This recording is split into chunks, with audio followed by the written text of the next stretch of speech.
find something you love to do, embrace your superpower and own it, and spend more time doing what you love and less time doing what you think you should do because you have to.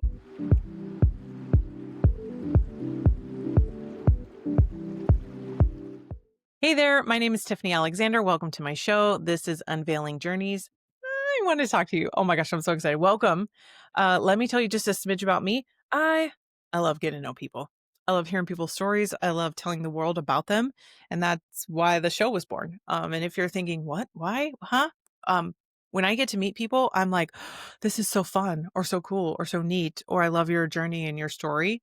That usually I end up first asking them like, hey, how can I get to know more people just like you? And I have a few people I want you to know. And then also on top of that, who do you know that I need to know apart from just people that I want to get to know in your world? And that's kind of where the show was born. And that's why we're here. And man, that's why and how I met Mark. And I'm excited to introduce you to him and let him share his journey today. Um, Yay. Welcome, Mark. Do me a favor, tell everybody a little bit about who you are and what you're up to right now. In a nutshell, what I'm up to right now, I've been interviewing successful people for 26 years. Interviewing and getting people comfortable is my superpower. I work with coaches, consultants, and speakers to create short form videos I call sizzle reels without scripts. They just look into a camera. I pull out the purpose, passion, and stories. My editor works as magic. They get a suite of videos in less than an hour of their time. And I'm also excited that I was in the event space for 20 years before the pandemic. I'm officially getting, I would say, dipping my toe back into the water, but more like going up to my knee in the water and getting back into live events where it would be like me interviewing you on stage and then involving the audience. Oh man, that's so fun. This is actually a much needed thing that you're doing because all the people that are speakers or they need to be speakers or they need to be heard with their product or their thing, you are making it so that way it's the type of thing that doesn't get scrolled past. Like they need to have a pretty thing. They need to make it sucked in, not this weird bad camera off. I've seen a lot of bad content and the good content. This is what you're up to. And this is fun that you've leaned into being able to do this for people. Uh, is this just something you're really good at naturally, or how'd you get into that? I started interviewing successful people my senior year in college. That was 26 years ago. And I got good at interviewing people, not knowing where I would end up. And then if you include the audio files and and videos on YouTube, Vimeo, and other ones, a couple hundred podcast interviews under my belt. And it took a coach when we were looking at it after the pandemic, realizing, okay, the events industry, goodbye overnight. It's not coming back super fast. What do we do? It was a coach pointing that out to me. So I didn't see it. He did. And he said, that's the thing. Even if someone's a good speaker or good in front of an audience, it doesn't mean they're good on camera. That's a totally different skill set. And I love it. I love the compliment of, I didn't even feel like I was being interviewed. It was like I was sitting in a coffee shop with a friend, just having a conversation. And that him pointing that out and then doing a few of them for people, including speakers, made me realize, okay, we've got something here. And because so many people are virtual now, it doesn't, pre-pandemic, it's a huge, $10,000, $15,000 is studio, not costume, but wardrobe changes and all the stuff. With everyone going online now, it can be done remotely. Oh yeah. Yeah. The idea that my Samsung camera on my phone is 50 megapixels blows my mind so much that what? We have really good equipment for under $100, under $200 to be able to make us look really, really good. Even now, I have an under $100 camera or ish dollar microphone, and now I have a podcast with 100 episodes. I was like, what? You did that? Let's do this. I want to tell your whole story because we've got plenty of time and I want to unveil it to everybody so that we can start from the beginning. Where are you from? And like, what did you want to be growing up? What was like school look like? We'll start there. Grew up in the suburbs of Detroit. Everyone knows 8 Mile now. 8 Mile 994 is the major intersection for the expressway. I grew up at 10 Mile on I-94. Growing up, I went through a bunch of different phases. Wanted to be an architect because my uncle was an architect. And then taking the personality test in high school and purely looking at money. I said, oh, physician's assistant make a lot of money. And I was going to go to Western Michigan University. I actually got accepted. And then I started looking at the courses, and there was things like chemistry and physics. And I'm looking at, I don't like that. maybe it's not worth the money to go through this program if I'm not going to enjoy what I do. And 2 weeks before I was supposed to go to college, I had a roommate, everything picked out. I said, nope, not going. Don't want to do it. Thankfully, my mom said, at least go to a community college, stay in school, don't take a gap year. You might never go back. So I did. And then I ended up at Eastern Michigan University. Girlfriend at the time was at University of Michigan. So I said, hey, I can be 15 minutes away. I can go to Ann Arbor when I want to, and it's fun. Eastern Michigan's in Ypsilanti, like about a 15-minute drive from Ann Arbor, and joined and didn't pick marketing my senior year. I was right down to the wire where I said, you got to pick something now. You got to declare. And marketing people were fun. So I picked marketing. And then while I was still in school, I worked for Aon for about a year in market research.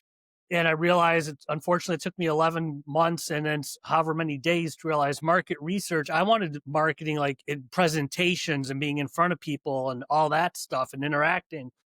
And market research was sitting behind a computer 30 hours a week crunching numbers. And that's Ugh, one thing I yeah. tell undergrad Not my class cup of people tea. now is it's like, if I would have shadowed the presidents of that company, or that Aon purchased his company. So I got in right when Aon was buying it and it was converting to being the Aon Customer Loyalty Institute.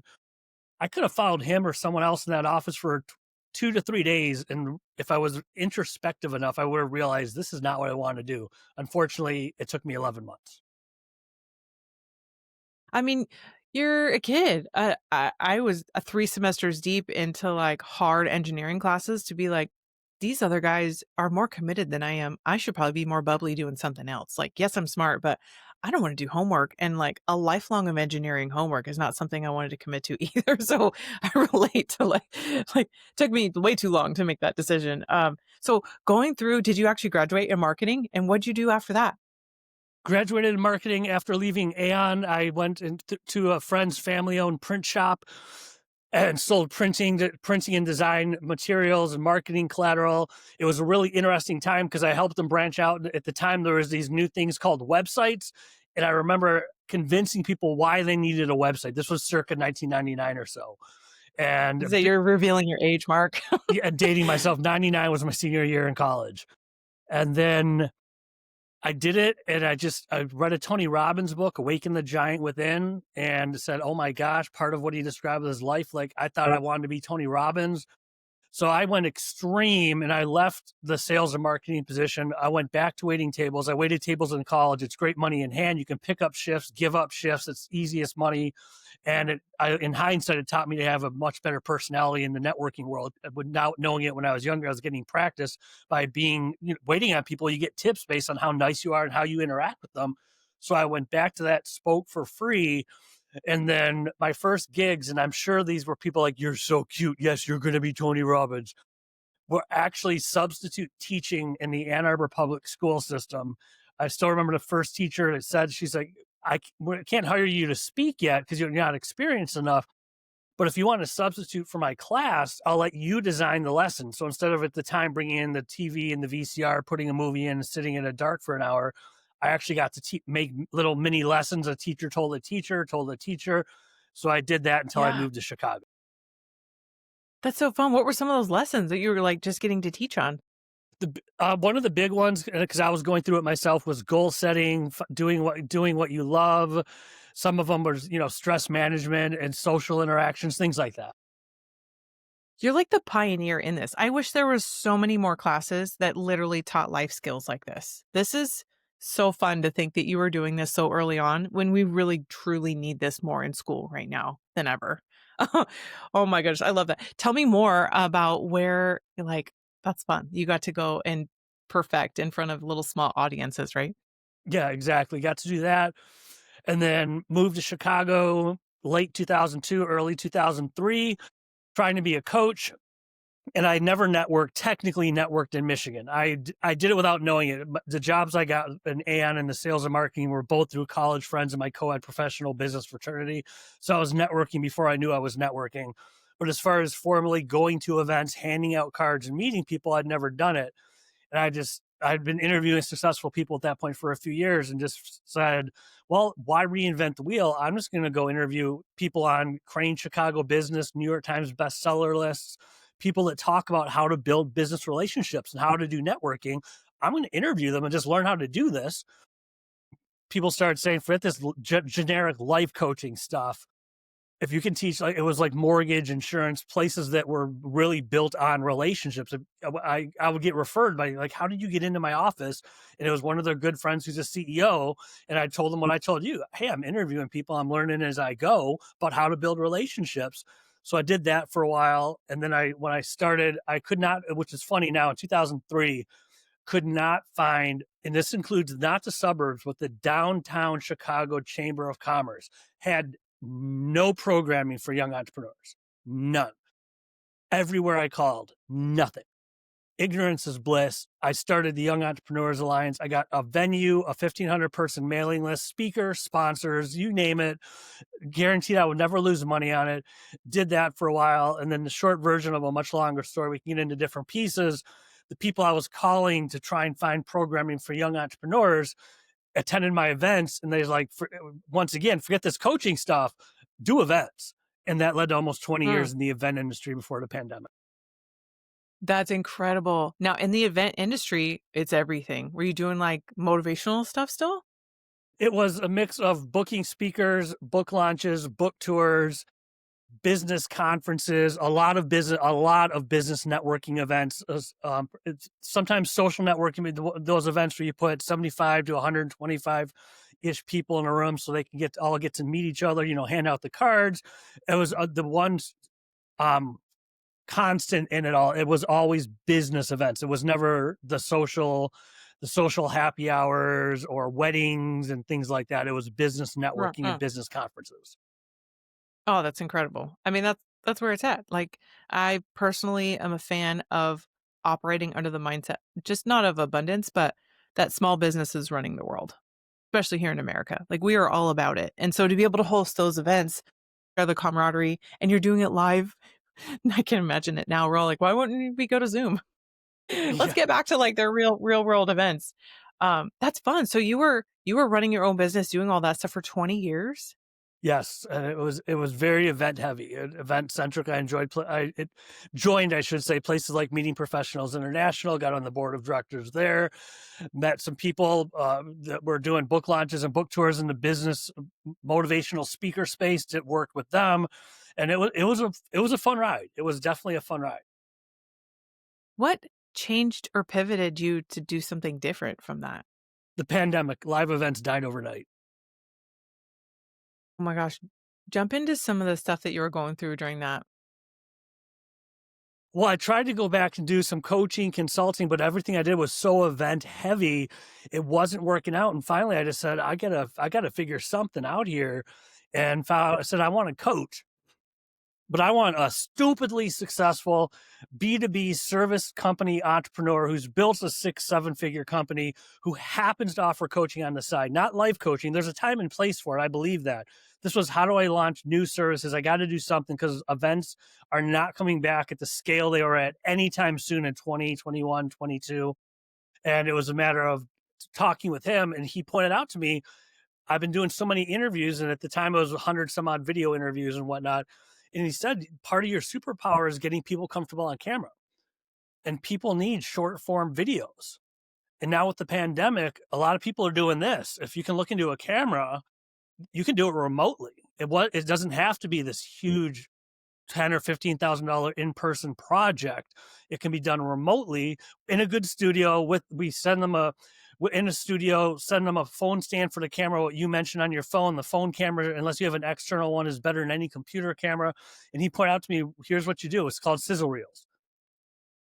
Coaches, consultants, and speakers that need short form video for marketing and branding, but don't want scripts, or they're not used to talking into a camera, so they're not comfortable. Their shoulders are all crunched up. Get them comfortable. I pull out their purpose, passion, and story. They get the videos for short form, and I'm embracing and also doing what I love. That was one thing I said, is I want to find a way to monetize interviewing. That's what I love the most. And I've been doing virtual mastermind groups long before the pandemic. And now that's a service offering. We can do virtual mastermind groups for B2B organizations, for coaches, consultants, and speakers. What we talked about before the camera started, getting back into live events. Finally, the world has opened up enough. I'm ready to do it, and I miss it.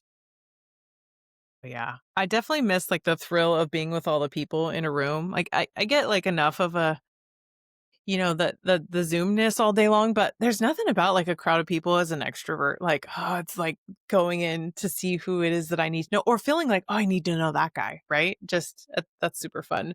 So we're doing this now, and we're almost come like full circle to your story. Tell me a little bit more of some of that, like even startup for this new adventure. And then that's not just all that you do. Tell me more about that. The new not the new well, the newer focus is going to be the live events. I live in downtown Chicago. I'm blessed with a vibrant business community, associations, professional organizations, venues, all that good stuff is right in my own backyard. So it's going to be doing that. And when I do events, it would be you and I talking about, let's just say, marketing on stage. But with an improv background, I'm comfortable being uncomfortable after taking a year of improv, 3 to 4 hours a week, plus stage time, rewired my freaking brain, involve the audience. That becomes the hook. Instead of a presentation at the audience for 45 minutes, it's a conversation with the audience for 45 minutes. The energy stays high. Then we have a mastermind experience where people, the endorphins and dopamine are going. What did you just learn? Write down 3 things you're going to do. Then a 45-minute business relationship development exercise from beginning to end. It's all interactive. The energy stays high. There's no talking head portions. People are not tuning out after 15 minutes looking at their phones because I'm calling on the audience. They're calling on me and you as us being on stage. And that's the thing that I'm really looking forward to getting back into because this is one thing. When I did a conference at the end of last year, I got so used to this and it was Hmm. so cool and a little bit jarring at first. It was, oh, I see my guest's entire body and her body language. Oh, there's an audience of Yeah. people looking at us. I can get real time feed. That's what this was like. And the bug bit me. I'm like, I got to get back into this. This is phenomenal, by the way. I don't think people even understand. I mean, it's like the number one fear in America, or I guess the world, is like the fear of public speaking. But to be able to actually understand that you can be trained on being up in stage, and being able to have that audience back and forth, to be quick on your feet, to know what it is you're going to say, and almost even predict what it is they're going to say to have like the comebacks for it.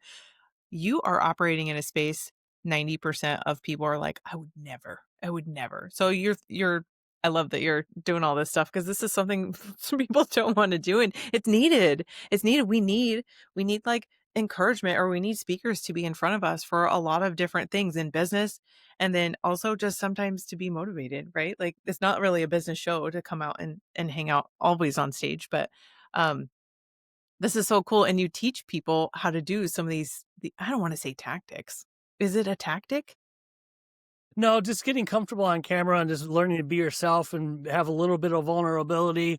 And as far as with what I do, I've had there's two opposite sides of the coin.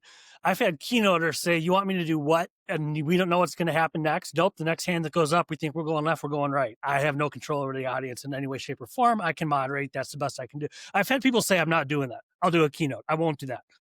I'm on the other side of that point. It's like, I don't want to, I get in my own head and start second guessing myself. I don't even want to do a TED talk, a TEDx talk, because it's like, that's 15 minutes. It takes like 60 hours of prep. It's just you on stage. There's no audience, crowd work, interaction. People that say, "Oh my God, how do you do that? You don't know what the next question is going to be." Like, how the hell do you do that? You can captivate an audience for like on the high end 45 to 55-minute keynote, and you can keep the audience glued to the stage and get them laughing. I am in awe of people that can do that. I don't want to do it, but I am in awe of the people that can do it. This is so fun. I love the angle of all of the amazing things that you're working on. Can I ask you this? Like, you're like blazing forward. And you don't seem like you're showing any signs of stopping. Why do you keep trying so hard? Why do you keep doing this? Why do you keep showing up? Because I'm finally doing what I love. For years, I called them fireside chats, and then it was someone at one of my events said, "You got to call it." Now they're interactive, immersive experiences because the audience involvement. Most fireside chats are wait till the end, but I did it for years, um, for free. And I realized without getting too deep into the weeds that I was doing it for free because if I got paid to do it when I was younger, I could screw it up. So it was a self confidence thing. Then I got so good at it, then I started getting paid for it. And now I'm doing what I love. I feel like I'm 10 years behind though. That why wasn't I doing this 10 years ago? It took a pandemic and the events space to completely disappear to have a coach point out to me, your superpower is interviewing people, to get back into what I'm doing now. So for the first time, I'm loving it. I mean, the only thing I did is not technically interviewing.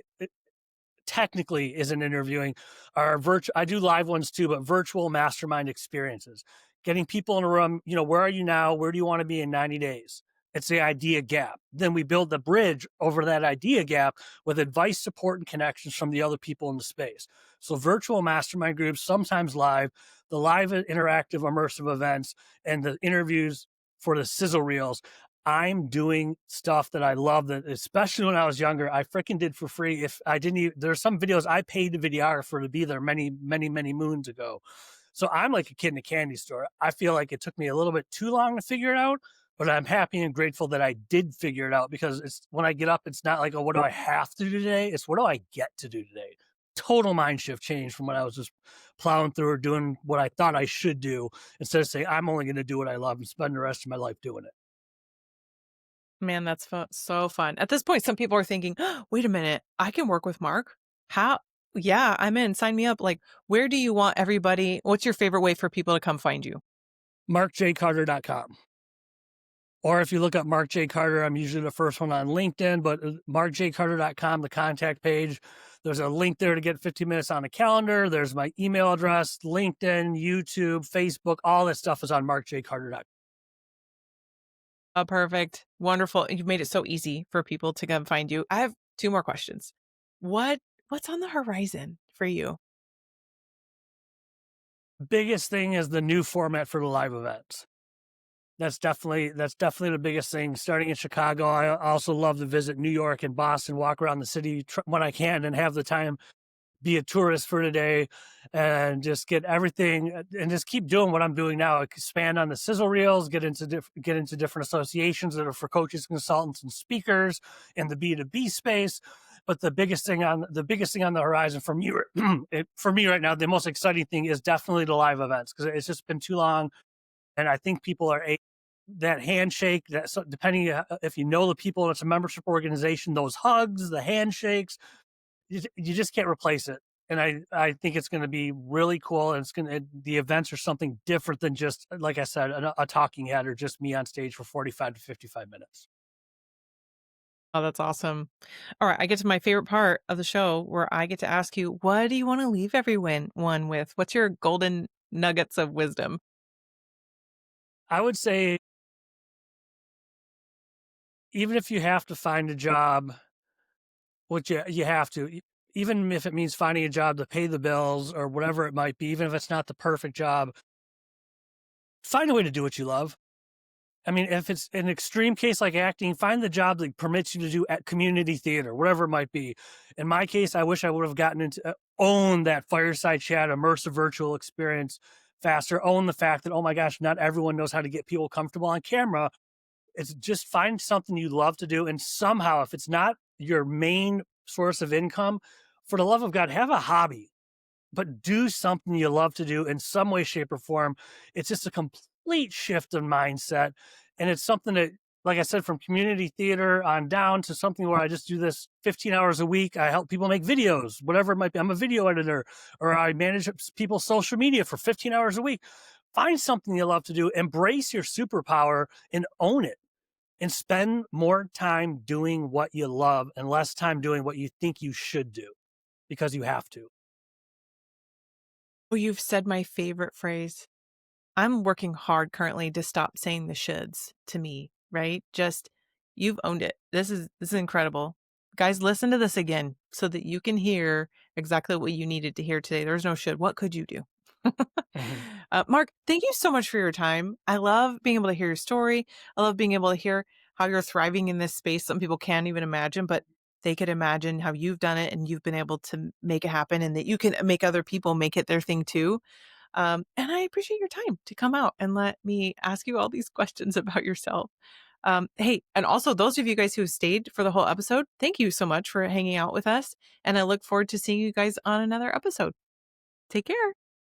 Thank you for having me on the show. I appreciate you.